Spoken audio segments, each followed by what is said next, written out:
Welcome to Consider Yourself Hugged. I'm Tammy. I'm Michelle. I'm Gracie.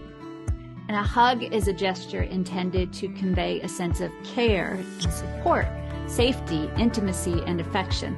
And even though we can't wrap our arms around you, we want you to consider yourself hugged. So I want to talk about healthy positivity versus toxic positivity. Okay. But let me tell you what prompted this. Okay.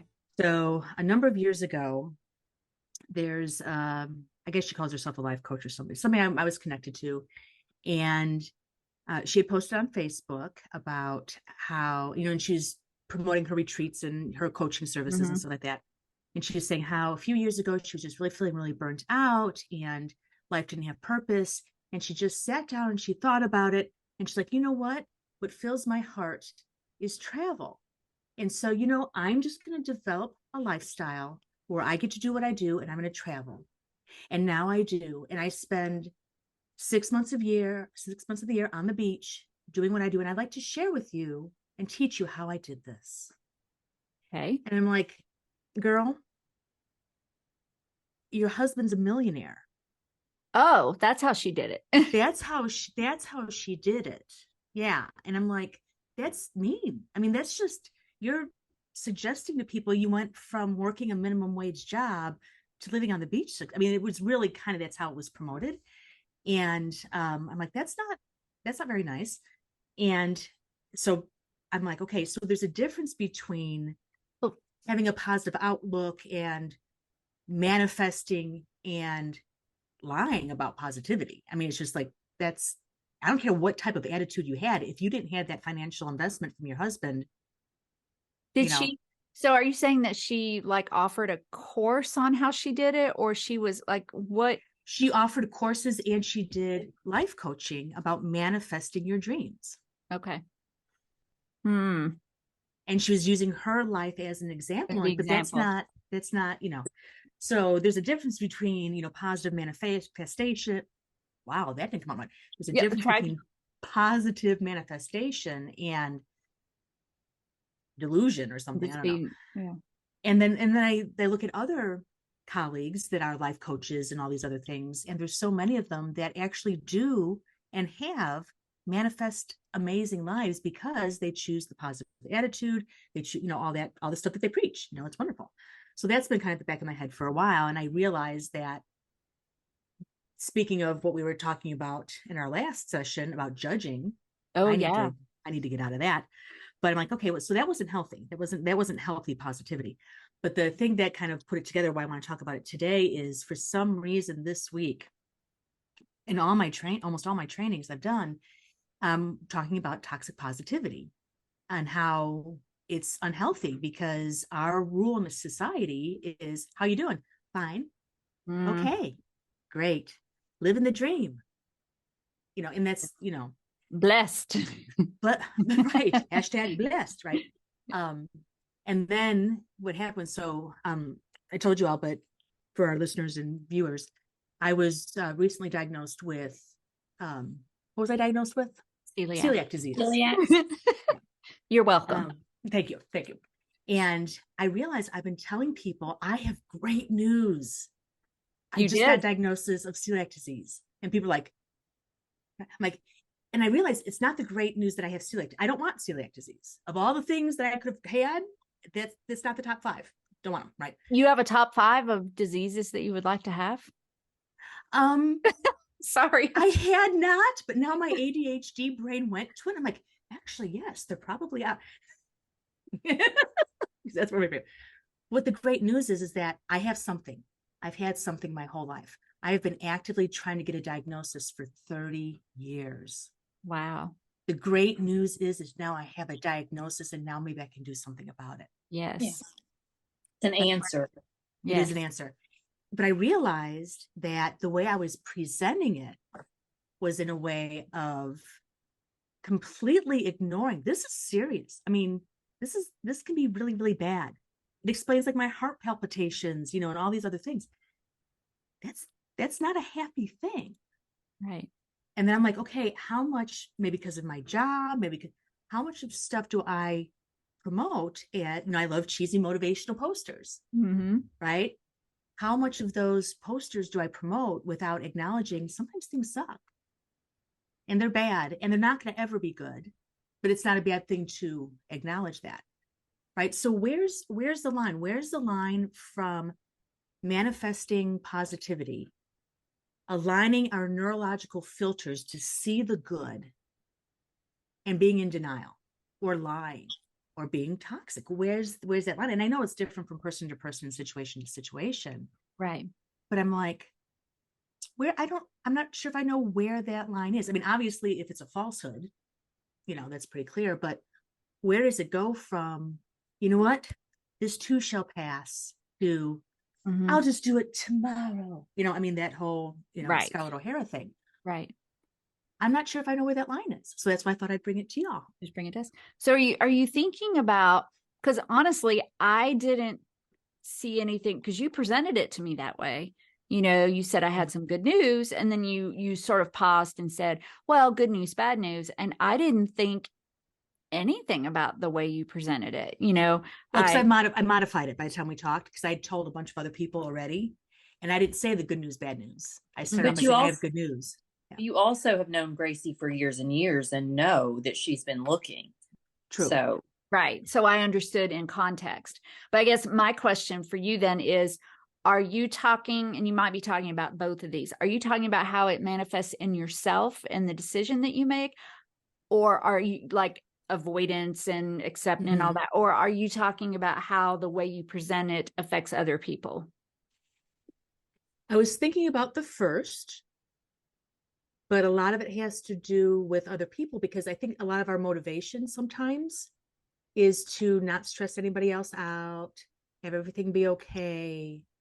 So yeah, I think it's a little bit of the second too. I hadn't considered that. That's a good point. Yeah. Especially for those of us that are people pleasers. Well, how has that affected like the way that you've approached? Because you found out it hasn't even been a week, has it? Or 2 weeks. Yeah. 2 weeks. So how do you feel like your brain has balanced the positivity and having the good attitude with acknowledging the severity and the choices that you've made? Well, I think for this situation, because things like the heart palpitations and the fatigue, I mean, I've been struggling with this for decades, where I'll be able to do stuff, and all of a sudden I can't. I mean, I can't. And trying to explain to others why when I don't even know why, and then to put more pressure on myself. And because with anything else, I'm guessing it's been progressing over the last few years. I know that there's some people that are they don't want to hear it. They don't want to hear the real, how you doing? They want to hear fine. And so I think that just because it is still so new, I am kind of examining my relationships, my interactions with others. And now, can I say fine to certain people who don't know my history? Like Michelle pointed out, they don't know what's been going on. So I can say fine, because in many ways, yeah, I am now that I know, Right. So it has added an emotional layer to my interactions with the people closest to me that may or may not know what I've been struggling with. But it's kind of been making me question, okay, what do I answer when people say, how you doing? What do I answer?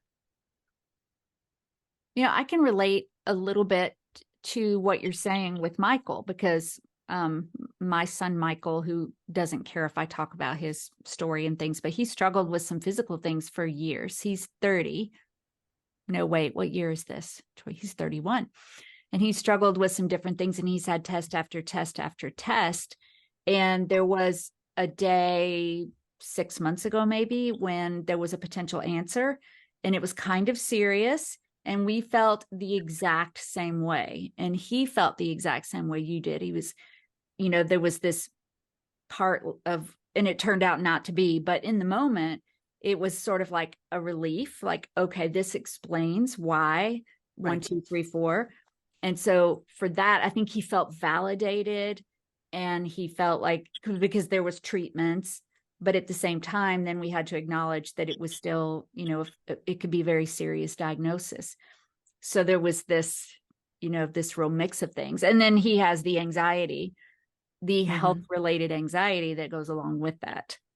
So I know it was a battle for him in his head too. And for people to say, and I also think about Amber's episode that just aired, people saying when he would get a negative test or whatever, okay, well, at least it's not.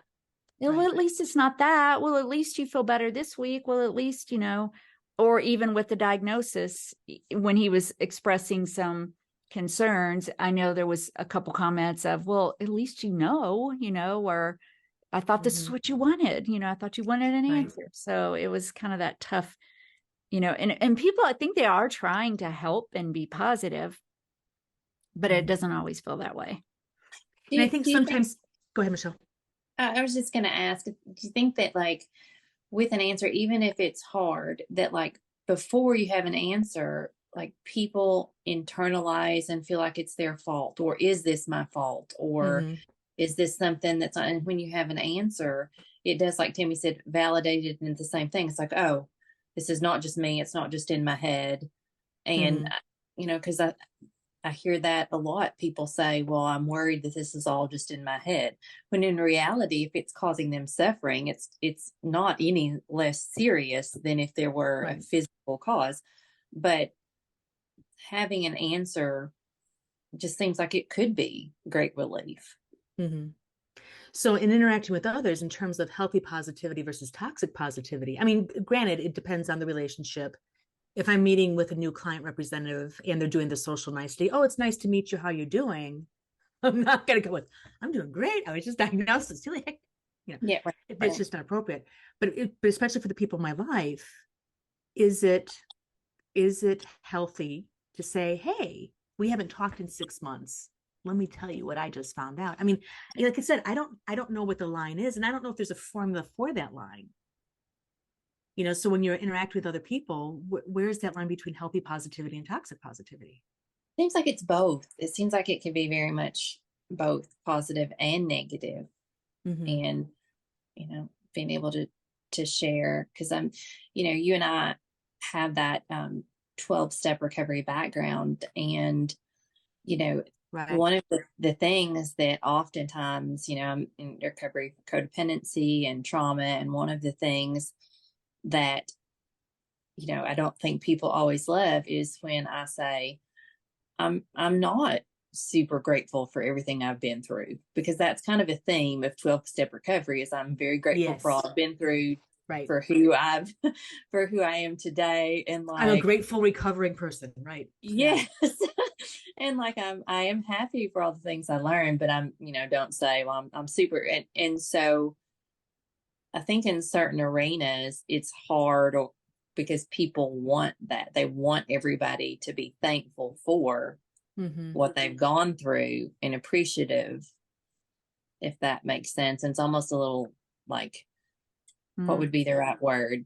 Not shaming or disrespectful, but ungrateful. If you're not. Yeah, if you're not, right. Well, in 12-step language, sharing our experience, strength, and hope. Right? That's our purpose. Yeah. So when people are walking around and everything's great and everything's great and everything's great, and I just know statistically, life typically isn't like that. Is it? I don't know. I guess I don't even know what my question is, but I've just been seeing a lot of. I think we need more positivity. I think we need more real, healthy positivity in the world. Less of the negative, less of the blaming, less of the separation, less of the vilifying, less of the us versus them. But we certainly don't need toxic positivity, because that doesn't benefit anybody.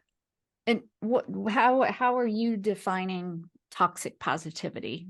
Do you have denial, suppression, and repression? Yeah, denial, suppression, and repression. So not acknowledging the problems, not doing anything about it. It's the la la la, things will go away. If I pretend it's not there, then it's not.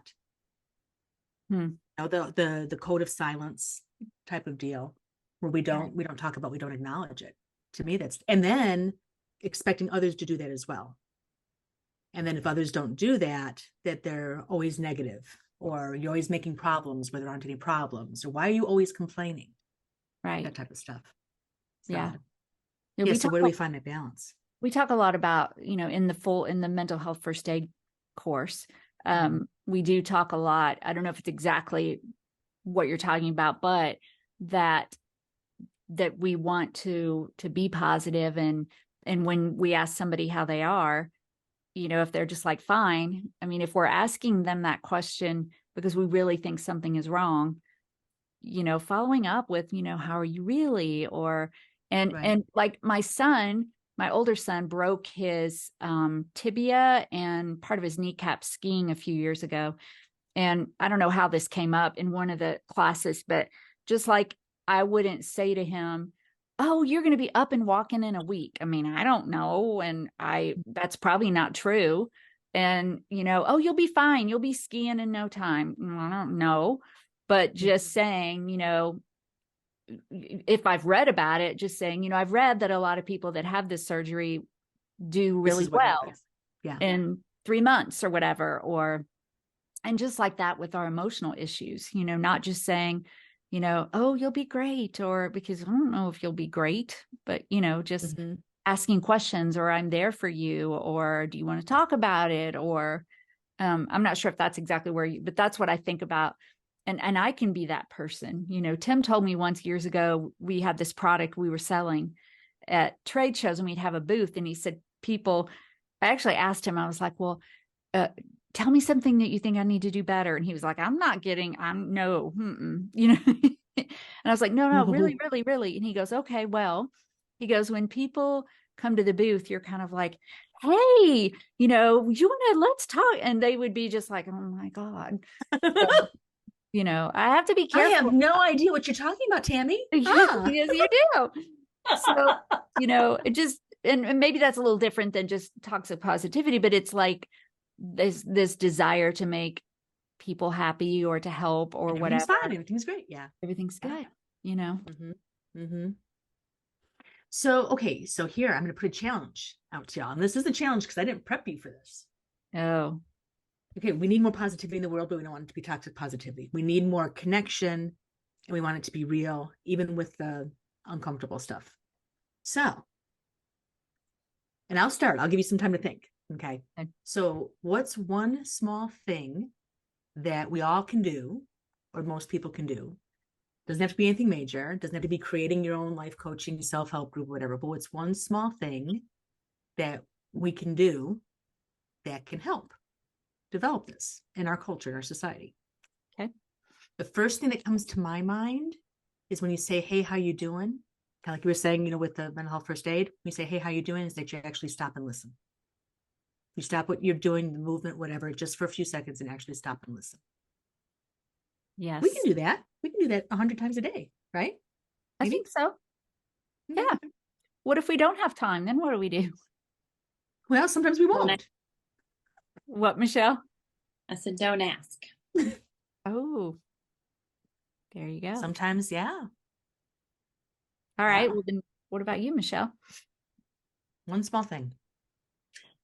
I think making sure that I'm validating people's feelings when they are, and not trying to come back with a response to shut down the feeling. Yes. I give a lot of advice, unwanted advice, I think. And I think that shuts down people's feelings, because that's not what they're looking for. Yeah. And they want to help. I mean, like somebody who's giving advice wants to help, but at the same time, sometimes you just want to be comforted. Sometimes you just want to know somebody's hearing what you're going through. Yeah. Oh, I like that. I love that too. I think maybe being better at asking, just asking, what do you need?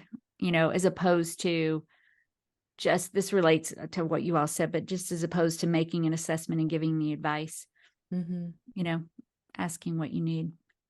But yeah, I do need to do better, at, just like with Tim the other day. I mean, I know it seems like a silly thing, but when he vented a frustration, I automatically was like, no, you're not bad at it.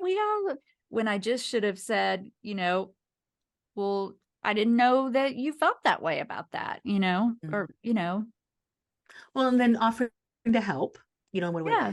somebody shared, oh my gosh, I had such great trainings this week, y'all. I mean, I got so much good stuff. But somebody was talking about how sometimes when we're venting or telling about our day, we don't want them to fix it. There's nothing to fix. It's already done. You know, we just, and he said, well, what my wife told me to ask her is, do you need a hug? Do you need to be heard? Or do you need a homicide? Well, that's interesting. Like, not the direction I would have gone. But yeah, I was wondering what the third H was going to be, but I was Right. not guessing homicide. Do you need help? Do you need to be heard? Or do you need me to do something about it? You know? So, yeah, I just thought, Well, they have a sense of humor. That's what I get Yes. from that. Yes, I think Yeah. so too. so, but I guess she was tired of him always giving her advice. She's like, I don't want your advice. And, you know, I'm a grown person. I can figure this out. So that's what they came up with. But yeah, so offering the help and maybe, is this what you want? I mean, it engages in conversation, and it's an actual conversation. It's about connection. It's about relationship. It's about solution focus. It's about, yeah. Oh, I like that. Yeah. Yeah. Well, I love So- that, Gracie.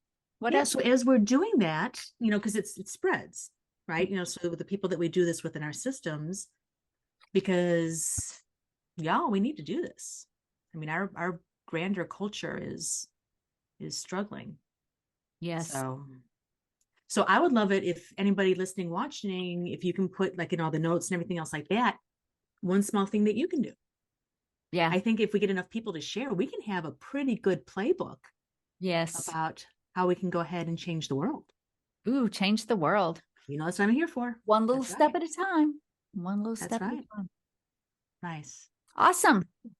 That's Well, what it is. What else? Are we good? I'm happy. I'm happy too.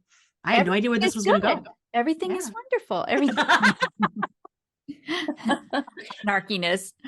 Okay. Love Well, it. thank you, Gracie. And thank you, everybody, for joining us again. And make sure that you download, subscribe, rate. You know, I don't think we've had any ratings in just a little bit. So that is super helpful.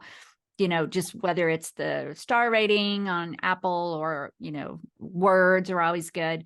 Go to our private Facebook group. If you are a woman, make sure you're a part of that. Leave us, like Gracie said, tell us what step you're going to take to change the world. And just, yeah, leave us those comments.